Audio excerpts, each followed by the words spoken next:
आप सभी को मेरी ओर से प्रेम भरी राधे राधे। आशा करती हूँ आप सभी अच्छे होंगे, मंगलमय होंगे। बोलो कार्तिक महात्म्य की जय, कार्तिक मास की जय, राधे रानी की जय। तो आज हम कार्तिक महात्म्य का 10वां अध्याय सुनेंगे। राजा पृथु ने कहा, हे देवर्षि, आपको नमस्कार है। आप कृपा कर यह कहिए कि जिस समय भगवान शंकर ने माथे का तेज क्षीर सागर में डाल दिया, उस समय क्या हुआ। नारद जी ने कहा, हे राजन, जब शंकर जी ने अपने तेज को क्षीर सागर में डाल दिया तो वह शीघ्र ही बालक होकर गंगा सागर के संगम पर बैठकर संसार को भय देने वाला रुदन करने लगा।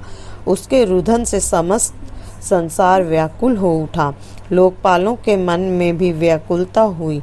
अधिक कहने से क्या है, चराचर चलायमान हो गया। शंकर सुवन के रुदन से ब्रह्मांड व्याकुल हो गए। समस्त देवता और ऋषि मुनि व्याकुल होकर लोक पितामह ब्रह्मा जी की शरण में गए। सब ने मिलकर ब्रह्मा जी को प्रणाम किया और स्तुति की। फिर कहा, हे पितामह, यह तो बड़ा भयंकर समय आ गया है, इसका नाश कीजिए। देवताओं को यह बात सुनकर ब्रह्मा जी सत्यलोक से उस बालक को देखने के लिए समुद्र तट पर गए। समुद्र ने ब्रह्मा जी को आता देख उन्हें प्रणाम किया और बालक को उठाकर उनकी गोद में दे दिया। तब विस्मित होकर ब्रह्मा जी ने पूछा, हे सागर, तुम शीघ्र बताओ, यह बालक किसका है।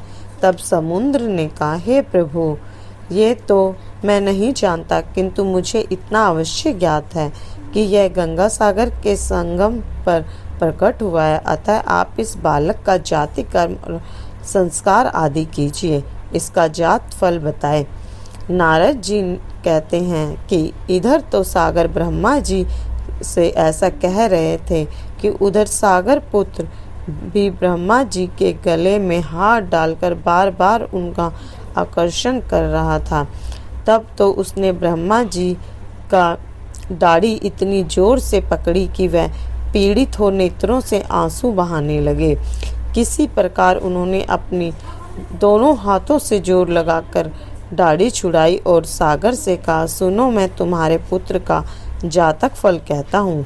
मेरी आँखों से जो जल निकला है, इस कारण इसका नाम जलंधर होगा। यह पैदा होने के साथ ही तरुण हो गया था।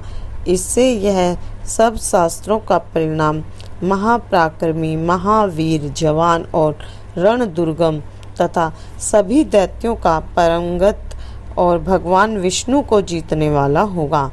यह कहीं भी नहीं हारेगा, एक भगवान शंकर को छोड़कर सबसे अवस्थ होगा। जहाँ से यह उत्पन्न हुआ है फिर वहीं जाएगा। इसकी पत्नी बड़ी पतिव्रता, सौभाग्यशालिनी, सर्व सुंदरी, परम मनोहर, दुर्भाषिनी तथा शील के सागर होगी। नारद जी ने कहा, हे राजन, सागर से यह कहकर ब्रह्मा जी शुक्राचार्य को बुलाकर बालक का राज्याभिषेक कराया, फिर अंतर्ध्यान हो गए। अब तो उस बालक को देख सागर बहुत प्रसन्न हुआ और कितने ही उपाय से उसकी लालन पालन करने बड़ा किया। फिर काल नेम नामक असुर को बुला उसकी वृंदा नाम की पुत्री से विवाह करा दिया। अब शुक्राचार्य के प्रभाव से वह दैत्यों पर राज्य करने लगा। बोल कार्तिक महात्म्य की जय। तो हम 10वें अध्याय को यहीं पर विराम देंगे और बोलो कार्तिक मास की जय, राधा रानी की जय।